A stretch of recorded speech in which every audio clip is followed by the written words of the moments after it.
anger.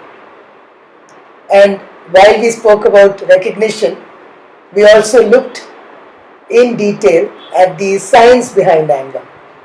Now let's go and explore the process of handling anger.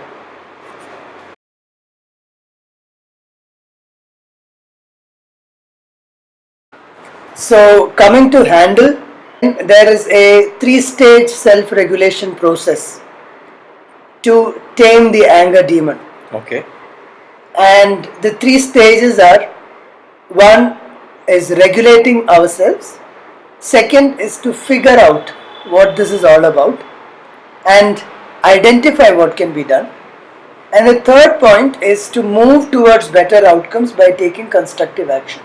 Okay. So in a sense, it's stabilizing yourself by regulating yourself and then figuring out what needs to be done and then getting on with that action. Together, these 3 steps constitute handling anger. Okay, so basically we need to first control, Ourselves. and then once we are in that control stage, Yeah. then we are figuring out what's happening with us. What's happening with us and what needs to be done Okay. to get to a better state where this is no longer a anger causing situation. And next is where we take the real action. Where we take the real action. Because when we take the real action also, it's important to maintain that momentum. Makes sense. Yeah. Yes. So that's the idea. So that becomes a holistic approach to handling anger. Okay. Now let's get to understanding regulation. Regulation in this case is the first step to liberation.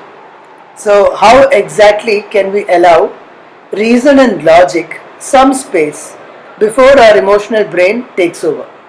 That's the role of regulation here. Be it some shoddy work output or a hurtful statement or an upsetting incident. We spoke about neurotic bosses and insufficient recognition. So many triggers can be there. Each of these is a stimulus or a trigger that seeks a response from you. How this response plays out is what determines the quality of emotional intelligence itself. Okay, so you're looking at the window when the incident happens. Yes. And after that when we react. Yes. That's the window when we can regulate. That's the window. That's the only window available to regulate. If you miss that window of opportunity, then you are handing over the keys to the emotional brain to do what it thinks is right. So all those self-preservation techniques will come into play for no good reason. And this is where some of the cliched suggestions of count to 100 or count to 10. Look at happy kitten pictures on Facebook. These tips or techniques have a role to play in that window that's available. Because what it allows you to do is to divert your mind, at least temporarily. Okay. I actually thought you would say that this will not work. In fact, these have been so overused that people think that how can it work? It almost sounds fake. In fact, some people even get irritated when somebody says count to 10. Right. Yeah, because it's like I am boiling with anger and you want me to count to 10 and 100. What you are doing is to take up something that can slow down the limbic brains or the emotional brain's auto response. That's what you are doing by invoking these techniques. Agreed, you might not have liked the 7th version of the report that your direct reportee has sent to you. But let's get real here. Is the situation that awful? Alright, you feel upset that these changes have to be told again and again. But is it like all hell broke loose? And even if it is, even if that is true, will letting your head spin get you the best outcome? That's the question you need to ask yourself. By me getting over agitated and hyperventilating, is the situation going to necessarily change? Most probably not. Right. So you're kind of thinking that if I actually react now, Yeah. is it changing something? Is it really going to change something? Or can I handle this slightly differently? And even to think and be aware of it as it happens, it requires you to do something to divert your mind temporarily. That's where these techniques play a role. The auto response usually happens without much thought. That's why it's called auto response. The liberal, cuss word laden, slanging matches, shouting matches, clenched fists, threatening gestures, and even those celebrated on the spur of the moment decisions, which are actually foolish decisions mostly. But it just happens. Yes, on the spur of the moment. They are all part of this nice meticulous work of our auto response. If we can slow down this rambling monster before it unleashes its rampage, boy, our lives are going to be much simpler. So again, we are going towards the awareness part of it Yes, we are going into the awareness in the handling side. in the handling. Because now we are in the midst of the situation. We are in the epicenter of the incident. The earlier awareness was about generally looking at our life, getting an awareness of our triggers, which is also a great awareness, to be aware of that. So you are mentally prepared. Now when you have actually confronted it, you are in the epicenter of all the action, what can you do? Reading the signals is very important out here at this stage. The first step is to recognize that something is making us angry. Remember, Right. we discussed earlier also that one of the defense mechanisms is to deny that we are feeling angry and or kind of ignore it. So get yourself familiar with those physical sensations that accompany or even precede the anger. It could be the first warning signal. Maybe a pain in the stomach or heaviness in the chest area, heavy breathing, whatever it is, or a surge of energy near the brain. Recognize some of your warning signals. It varies from person to person. We did discuss earlier also. Now it's happening. Now it's no longer a theoretical exercise. Right now it's happening. So when I say read the signal, what I'm saying is just observe. Alright, now it's happening. Now the chest has started. There is that constriction in the chest area. There is this tightness in the stomach. Or my pace of breathing has changed. Alright, now it's happening. Yeah, it's happening. So just get to that recognition, because very often, remember when we discuss the science of the brain, the fact is that this is what happens first. These Right. physical sensations happen, and then they immediately send the signals that things are bad and things are bad and you need to respond. And probably that's the best time when it can be controlled easily. Very true. That is the time to step in, and the more you delay from that point onwards, you start ceding control to the emotional part of the brain. What can we do once we have read the signal? Okay, this is happening with me right now. Stabilize your energy. Okay. And I remember you spoke about, while recognizing the overall situation, about ranking. Right. Do you see a role of ranking here as well? It When is I have recognized? definitely it's there, Okay. and that's why I would actually suggest that do the ranking. Come to the I would in fact suggest come to the ranking after you have stabilized your energy. Makes sense. Because when you stabilize your energy, you are able to even critique your ranking. Right. So when the signals came, I might have thought it's 9 out of 10. Once I have stabilized my energy, Probably it's 6 or It's 7. 6 or 7, right? And proceeding towards 9, but not yet there. Or maybe it's actually 10, not 9.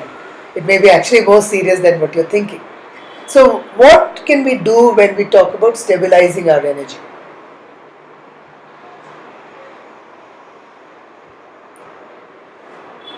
We live in great times, Piyush. There's so much of interchange of knowledge across the Eastern and Western schools of philosophy, and we have a large number of tools and techniques and processes that we can utilize to stabilize our energy. I'll share a couple of processes that I have found useful.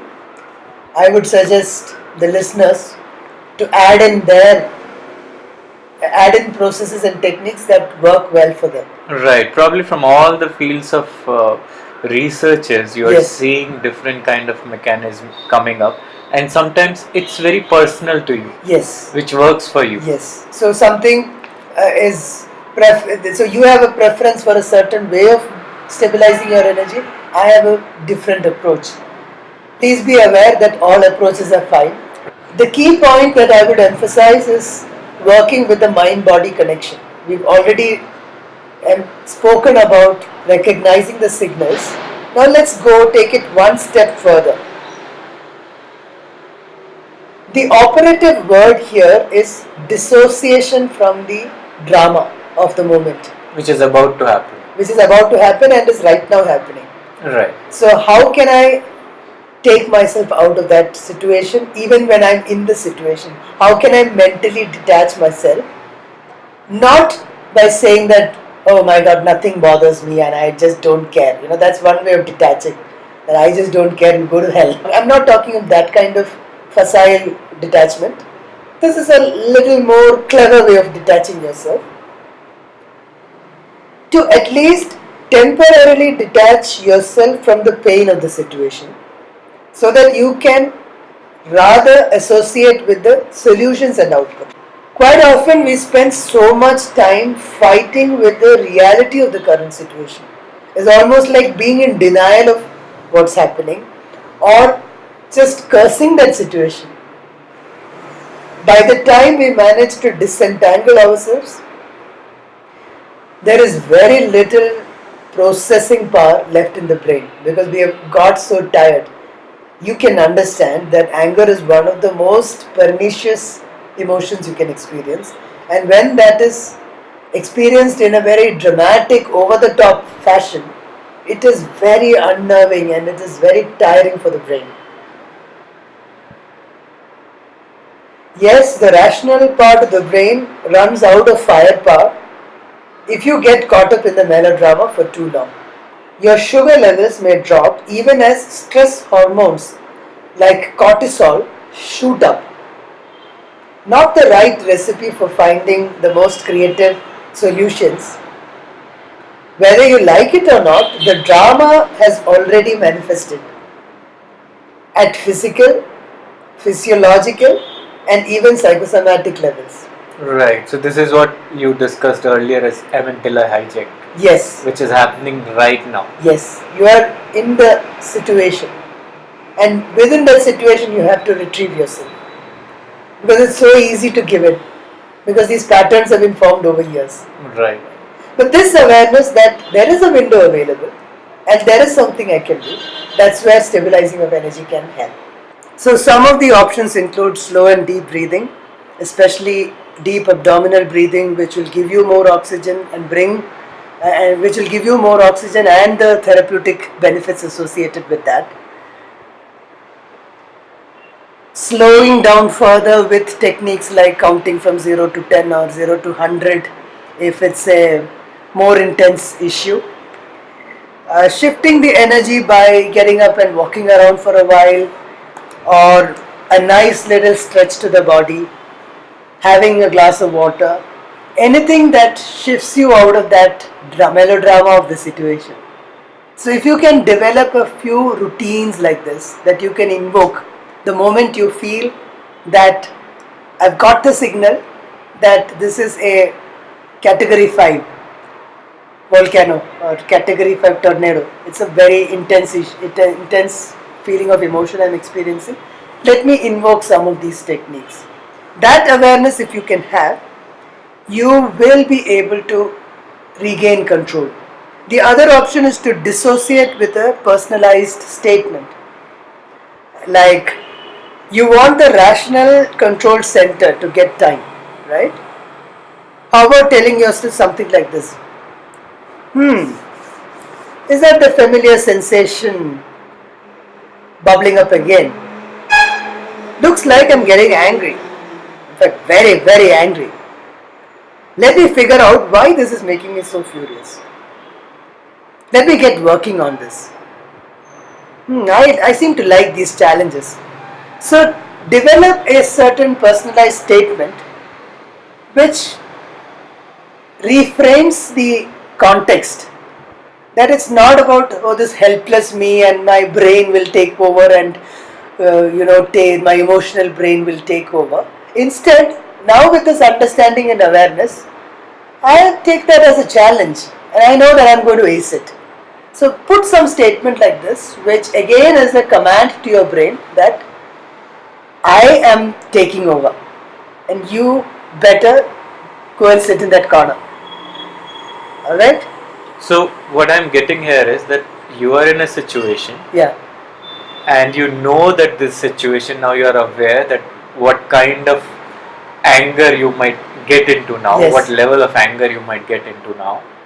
So what we are basically trying with these techniques is to make it happen in kind of, you can say, like a slow motion, Yeah. and so that the impact is actually minimal. Yes. So I'm just imagining something like hitting something with a hammer, and if you play the same kind of sequence in a slow motion, Yes. then you feel like the impact is so less. Yes. That's beautifully said, Piyush. In fact, that exactly is what's happening here. To extend that time frame in such a way that other things start occupying your brain space, the mind space, and due to that, the damage potential of the anger emotion is minimized.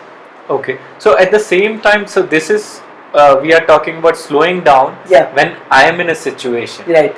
But probably there might be some situations where I know in advance that what kind of situation I am getting into. Uh-huh. So do we have kind of some mechanism to handle those? Are those easier than this situation? For example, a very common one. Yeah. I know that when I travel to office, Yeah. traffic will be bad, Right. and we will have lot of bad drivers Right. on the road. Right. And by the time I reach office, I might lose control on my temper. Typically So happens. this is a situation which I am already aware. Yes. So I know day in and day out I am getting into this situation. Yes. So now, rather than getting in the situation Yeah. and slowing it down, Brilliant. Yes. what I'm trying to ask is there anything I can do before that? The idea is to have a toolkit with you. A Okay. toolkit of options, a toolkit of quick deployable options which help you to divert your mind, which help you to stabilize your energy. So develop your own toolkit. Perfect. So Yeah, in this basically case- the similar things can be done even before the Yes, situation. even before the situation, have something before you enter the situation, have something when you are in the situation. It's like risk mitigation and contingency. When we talk of having a risk plan, we talk about having a mitigation plan to avoid getting into the situation. Now the contingency is to make sure that we recover from the eventuality if it has actually happened. So the projected risk has actually happened. Now how do I recover? That's for the contingency. In both options, all I'm recommending is develop a toolkit, have a couple of options with which you can stay calm and resourceful. That's the idea. One or two more options that I thought of sharing, which I have used and found amusing and engaging. One is to tell yourself in your mind that I'm good at solving these situations in style. You haven't seen me really. I know that I know to work through these pretty well. So that's again lightening the mood slightly and reframing it a bit, or maybe something like, forget it, buddy, you go and bark elsewhere. You're not going to get me this time. So you're doing it mentally. You're doing it mentally. So it's a mental game. There is an element of make believe there. It works. And actually can be done even before situation and Yes, during situation. even during the situations. So you're very right in bringing in this aspect of preparing oneself, which you can do with the awareness exercise which we did earlier, wherein we started listing out what are the typical triggers that I experience, what are those those top level anger triggers that I see in my life, what kind of people, maybe certain colleagues tick you off, or it could be a spouse, it could be a child, it could be a driver on the street. So now that you know beforehand that such things are likely to occur, let me have a toolkit with me, a customized, personalized toolkit that is a secret toolkit, only I know and I'll use it. And while doing that, if it's mental game, do it. If it's deep breathing, so be it. If it is counting to 100, so be it. If it's looking at a person, if it's looking at your boss's face and imagining that it's Donald Duck, go ahead and do it. Now when you are saying this, it's actually making me realize that some of the practices which we do in yoga, Yes. or mindful practices which we do on a regular basis, Yeah.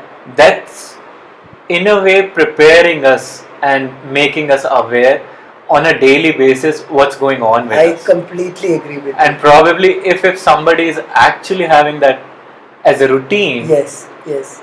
all of it might come naturally to you. It might come naturally, and the beautiful thing about such processes, the ancient techniques of yoga, mindfulness, or meditation for that matter, the beautiful thing about developing them into a routine is that your sensitivity and awareness in these situations will be extremely refined.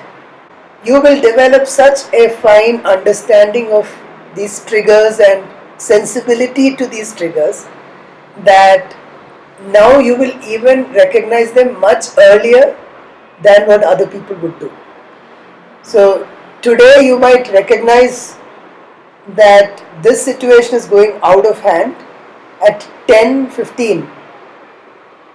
Without these techniques you would have realized it at 10:18, and trust me, those 3 minutes make a huge difference. And probably with a lot of practice, you would reduce the frequency of such situations itself. I totally agree. From my experience and having observed a lot of people who practice these, and the kind of relative calm and stability that they bring in their midst, in situations around them, it works like magic. But be aware, these are not quick fix solutions. Right. You've got to develop a routine, as you said, and in India we call it a sadhana, a discipline of accepting that as a part of our life and kind of celebrating as a part of our life. That's a very evolved way of getting into regulation and getting into a state of being where these things become very natural. The techniques that I've shared here right now, some of them like the mental games and all, these are quick fix approaches. And we need those. We need those as well.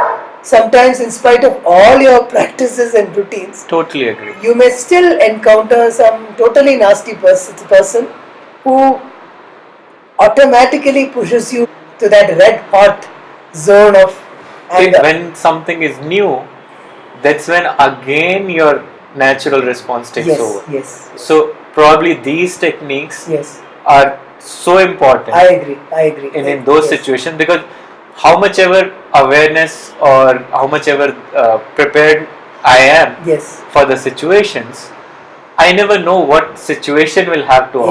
Indeed. You wouldn't be prepared for all the situations. So if I have this toolkit or these kind of Options. techniques Yes. available to me, Yes. I know which one I can use. Very true. So it's important to develop a toolkit. which you relate well with. So for some people it might be a stroll in the park, maybe listening to a favorite music track. So pick what works for you. For some people it might be a visit to the gym. I would always recommend pick something that's healthy also. Another option is to go and eat 3 donuts. But not a healthy option. Yeah, not the most healthy options, or even indulge in excess intoxication. These are all coping mechanisms that we see today. Now that we have pulled ourselves back from the precipice, Yeah. I guess it's time to figure out what's really going on here. Yes. It is important to now get a much better understanding because we have stabilized ourselves. Right. We are now in a position to see other dimensions which we would have otherwise overlooked in that panic-stricken mood True. when the emotional brain is overactive. Now we've taken control, we've taken charge. This is the right time to figure out